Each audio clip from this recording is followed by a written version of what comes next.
নমস্কাৰ সকলোকে আমাৰ অন্য এটা ভিডিঅ'লৈ স্বাগতম জনালো। মই হৈছো পবিত্ৰ বৰা আৰু আপোনালোকে চাই আছে ষ্টাডি উইথ পবিত্ৰ।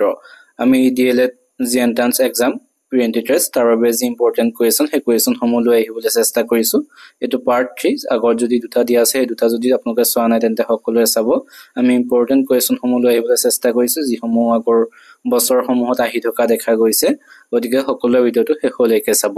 যিসকলে আমাৰ চেনেলটো এতিয়াও ছাবস্ক্ৰাইব কৰা নাই সেইসকলে চেনেলটো ছাবস্ক্ৰাইব কৰি বন্ধু বান্ধৱীৰ সৈতে শ্বেয়াৰ কৰি দিব। আৰু আমাৰ এটি হোৱাটছআপ গ্ৰুপ আৰু টেলিগ্ৰাম গ্ৰুপো আছে, ডেছক্ৰিপশ্যনতে তাৰ লিংকসমূহ দিয়া আছে। যিসকলে ভাবে যে জইন হ'ব বিচাৰো মানে আমি ভিডিঅ'ৰ লিংকসমূহ তাত আগতীয়াকৈ দিওঁ আৰু ভিডিঅ'সমূহ মাজে মাজে দি থাকোঁ। গতিকে যিসকলে জইন হৈ ল'ব বিচাৰে জইন হৈ ল'ব পাৰে। তেন্তে বেছি দেৰি নকৰি কুৱেশ্যনসমূহৰ মাজলৈ যাব বিচাৰিছোঁ। আজিৰ প্ৰথম কুৱেশ্যনটো সুধিছে, প্ৰথম ভাৰতীয় মহিলা মুখ্যমন্ত্ৰী কোন আছিল? প্ৰথম ভাৰতীয় মহিলা মুখ্যমন্ত্ৰীৰ কথা সুধিছে কোন আছিল। ইয়াৰ অপশ্যন চাৰিজনীৰ ভিতৰত শুদ্ধ উত্তৰটো হৈছে অপশ্যন চি, সুস্মিতা কৃপালিনী। সুস্মিতা কৃপালিনী আছিল প্ৰথম ভাৰতীয় মহিলা মুখ্যমন্ত্ৰী। তেখেতে আছিলে ইউপিৰ। উত্তৰ প্ৰদেশৰ মুখ্যমন্ত্ৰী আছিলে 1963 পৰা 1967লৈকে আছিলে আৰু তেখেতে হৈছে প্ৰথম ভাৰতীয় মহিলা মুখ্যমন্ত্ৰী। আমি তাৰ পিছৰ 2 নম্বৰ কুৱেশ্যনটোলৈ আহিছো। 2 নম্বৰ কুৱেশ্যনটো সুধিছে কোন চনত অসমীয়া ভাষা উন্নতি সাধিনী সভা গঠন কৰা হয়, যাক অভাষা বুলি চমুকে কোৱা হয়। এই অভাষা কিমান চনত গঠন কৰা হৈছিল? এইটো তোমালোকৰ বাবে ৰাখিছো এই কুৱেশ্যনটো, যিহেতু সকলোৱে পাৰিবা চাগে, ইজি কুৱেশ্যন। ইয়াৰ অপশ্যন দিছে 1988, 1917, 1901, 1888। গতিকে অপশ্যন 4টাৰ ভিতৰত কোনটো হ'ব শুদ্ধ উত্তৰ? গতিকে সকলোৱে কমেণ্ট কৰি জনাবা।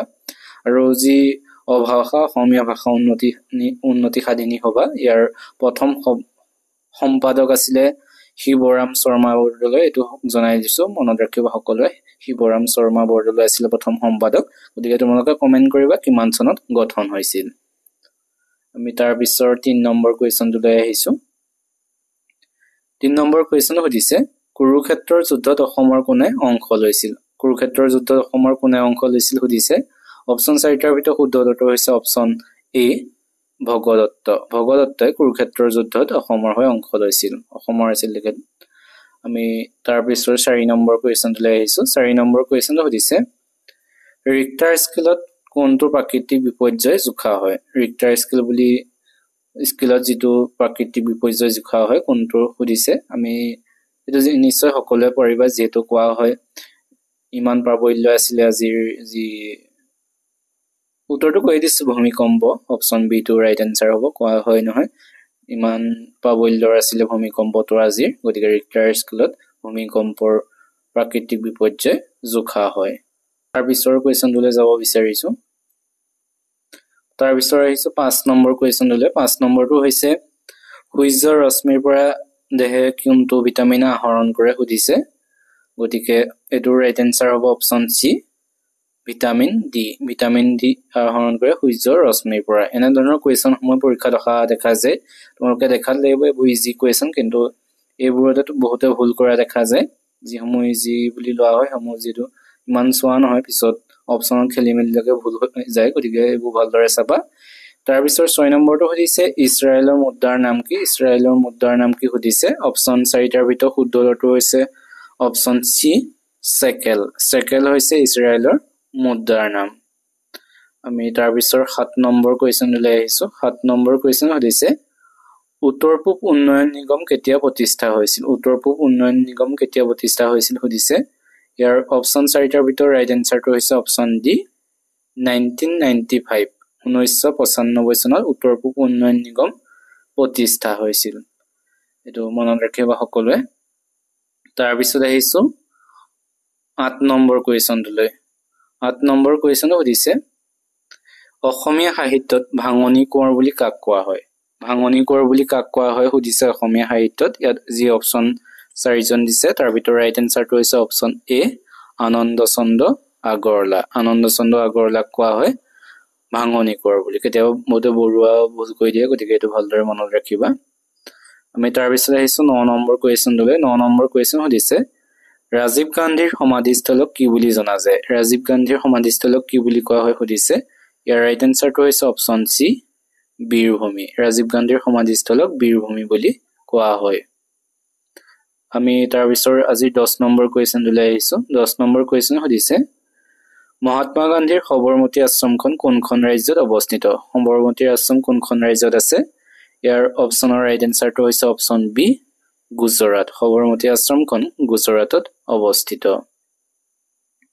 আমি তাৰ পিছত 11 নম্বৰ কোৱেশ্চন লৈ আহিছো 11 নম্বৰ কোৱেশ্চন সুধিছে উমানন্দ মন্দিৰ কোনজন আহোম ৰজাই নিৰ্মাণ কৰিছিল উমানন্দ মন্দিৰ কোনজন আহোম ৰজাই নিৰ্মাণ কৰিছিল অপচন দিছে শিৱসিংহ জয়ধ্বজ সিংহ প্ৰতাপ সিংহ গদাধৰ সিংহ গতিকে অপচনৰ ৰাইট এনসাৰটো হ'ব অপচন ডি গদাধৰ সিংহই উমানন্দ মন্দিৰ নিৰ্মাণ কৰিছিল আমি তাৰ পিছৰ 12 নম্বৰ কোৱেশ্চন লৈ আহিছো 12 নম্বৰ কোৱেশ্চন সুধিছে কোন চনত বিধৱা বিবাহ আইন গৃহীত কৰা হৈছিল বিধৱা বিবাহ আইন কোন চনত গৃহীত কৰা হৈছিল সুধিছে ইয়াৰ অপচন 4টাৰ ভিতৰত শুদ্ধ উত্তৰটো হৈছে অপচন সি 1856 চনত বিধৱা বিবাহ আইন গৃহীত কৰা হৈছিল আমি তাৰ পিছৰ 13 নম্বৰ কোৱেশ্চন লৈ আহিছো 13 নম্বৰ কোৱেশ্চন সুধিছে নাবাৰ্ডৰ মুখ্য কাৰ্যালয় ক'ত অৱস্থিত নাবাৰ্ডৰ মুখ্য কাৰ্যালয় ক'ত আছে সুধিছে অপচন 4টাৰ ভিতৰত ৰাইট এনসাৰটো হৈছে অপচন বি মুম্বাইত আছে নাবাৰ্ডৰ মুখ্য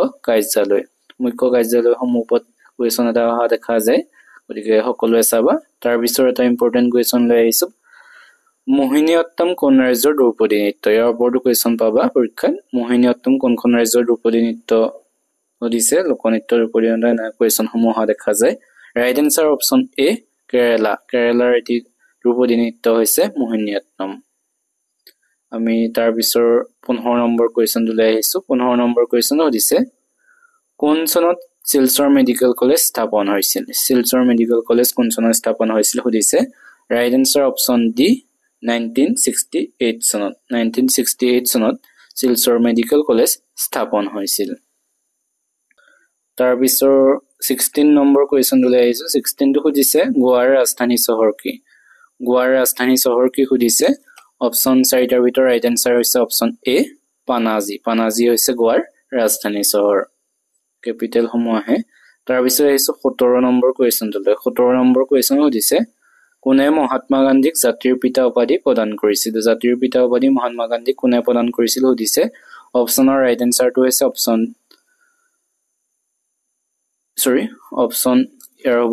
বি সুভাষ চন্দ্ৰ বসুৱে মহাত্মা গান্ধীক জাতিৰ পিতা উপাধি প্ৰদান কৰিছিল আমি তাৰ পিছৰ কোৱেশ্চনটোলৈ যাব বিচাৰিছো তাৰ পিছত 18 নম্বৰ কোৱেশ্চন সুধিছে ডেথ অফ এ চিটি গ্ৰন্থখন কাৰ ৰচনা ডেথ অফ এ চিটি গ্ৰন্থখন কোনে ৰচনা কৰিছিল সুধিছে অপচনৰ ৰাইট এনসাৰটো হৈছে অপচন এ অমৃতা প্ৰীতমে যি ডেথ অফ এ চিটি এই গ্ৰন্থখন ৰচনা কৰিছিল আমি তাৰ পিছৰ কোৱেশ্চনটোলৈ যাব বিচাৰিছো 19 নম্বৰ কোৱেশ্চন সুধিছে ৰাষ্ট্ৰপতিৰ শাসন বলবৎ কৰাৰ সৰ্বোচ্চ কাল কিমান সুধিছে ইয়াৰ ৰাইট এনসাৰটো হৈছে অপচন ডি 6 মাহ ৰাষ্ট্ৰপতিৰ শাসন বলবৎ কৰাৰ সৰ্বোচ্চ কাল হৈছে 6 মাহ আমি তাৰ পিছত আজি 20 নম্বৰ কোৱেশ্চন লৈ আহিছো 20 নম্বৰ কোৱেশ্চন সুধিছে ৰাজ্যৰ বিশ্ববিদ্যালয়সমূহৰ আচাৰ্য হিচাপে কোনে কাৰ্যনিৰ্বাহ কৰে বিশ্ববিদ্যালয়সমূহৰ আচাৰ্য হিচাপে কোন থাকে ৰাইট এনসাৰটো হৈছে অপচন এ ৰাজ্যপালে ৰাজ্যৰ বিশ্ববিদ্যালয়সমূহৰ আচাৰ্য হিচাপে কাৰ্যনিৰ্বাহ কৰে তোমালোকে আজি ভিডিঅটো চাই কেনেকুৱা পাইছা সকলোৱে কমেন্ট কৰি জনাবা যদি ভাল পাইছা তেনেহলে চেনেলটো সাবস্ক্ৰাইব কৰি বন্ধু বান্ধৱীৰ সৈতে শ্বেয়াৰ কৰি দিবা আমি তাৰ পিছত 21 নম্বৰ কোৱেশ্চনটো লৈ আহিছো 21 নম্বৰ কোৱেশ্চন সুধিছে বৈশাগু উৎসৱ কোন জনগোষ্ঠীয়ে পালন কৰে কোনটো জনগোষ্ঠীয়ে পালন কৰে সুধিছে ৰাইট এনসাৰটো হৈছে অপচন সি বড়োসকলে বৈশাগু উৎসৱটো উদযাপন কৰে আমি তাৰ পিছত 22 নম্বৰ কোৱেশ্চন লৈ আহিছো 22 টো সুধিছে নিজৰাৰ কবি বুলি কোনজন অসমীয়া সাহিত্যিকক জনা যায় নিজৰাৰ কবি বুলি কাক কোৱা হয় সুধিছে ইয়াৰ এনে ধৰণৰ কোৱেশ্চন টা পৰীক্ষাত পাবা ইয়াৰ অপচনৰ ৰাইট এনসাৰটো হৈছে অপচন বি শৈলধৰ ৰাজখোৱা কি বুলি জনা যায় নিজৰাৰ কবি বুলি আমি তাৰ পিছত 23 নম্বৰ কোৱেশ্চনটো লৈ আহিছো 23 নম্বৰ কোৱেশ্চন সুধিছে উচ্চতম ন্যায়ালয়ৰ ন্যায়াধীশসকলক কোনে নিযুক্তি প্ৰদান কৰে সুধিছে অপচনৰ ৰাইট এনসাৰটো হৈছে অপচন ডি ৰাষ্ট্ৰপতিয়ে উচ্চতম ন্যায়ালয়ৰ ন্যায়াধীশসকলক নিযুক্তি প্ৰদান কৰে। আমি তাৰ পিছত 24 নম্বৰ কুৱেশ্যনটো লৈ আহিছো। 24 টো সুধিছে কানহা ৰাষ্ট্ৰীয় উদ্যান কোনখন ৰাজ্যত অৱস্থিত? কানহা ৰাষ্ট্ৰীয় উদ্যান কোনখন ৰাজ্যত আছে? ৰাইট এনসাৰটো হৈছে অপচন সি মধ্যপ্ৰদেশত আছে কানহা ৰাষ্ট্ৰীয় উদ্যান। তাৰ পিছত আহিছো আজিৰ 25 নম্বৰ কুৱেশ্যনটোলৈ। 25 টো সুধিছে কিমান চনত মহাত্মা গান্ধীৰ মৃত্যু হৈছিল? মহাত্মা গান্ধীৰ মৃত্যু কোন চনত হৈছিল? ৰাইট এনসাৰ অপচন এ 1948 চন। 1948 চনৰ 30 জানুৱাৰী তাৰিখে মহাত্মা গান্ধীৰ মৃত্যু হৈছিল আৰু জন্ম কিমান চনত হৈছিল? 1869 চনৰ 2 অক্টোবৰ। আমি তাৰ পিছত 26 নম্বৰ অৰ্থাৎ আজি শেষৰ কুৱেশ্যনটো লৈ আহিছো। শেষৰ কুৱেশ্যন সুধিছে মাদাৰ টেৰেছাই কিমান চনত শান্তিৰ নোবেল বঁটা লাভ কৰিছিল? শান্তিৰ নোবেল বঁটা মাদাৰ টেৰেছাই কিমান চনত পাইছিল? ৰাইট এনসাৰটো হৈছে অপচন ডি 1979 চনত। 1979 চনত মাদাৰ টেৰেছাই শান্তিৰ নোবেল বঁটা লাভ কৰিছিল। এইকেইটাই আছিল আজিৰ কুৱেশ্যন। আজি যি 26টা কুৱেশ্যন আলোচনা কৰিলো 26টাৰ ভিতৰত তোমালোকে কিমানটা শুদ্ধ উত্তৰ কৰিব পাৰিছা সকলোৱে কমেন্ট কৰি জনাবা। আৰু ডিএলএডৰ ওপৰত কুৱেশ্যনসমূহ আমি আনি থাকিবলৈ চেষ্টা কৰিম। যিসকলে চাব বিচাৰে সেইসকলে চেনেলটো ছাবস্ক্ৰাইব কৰি থবা। গতিকে আজিলৈ তেন্তে ভিডিঅ'টো ইমানেই। ধন্যবাদ।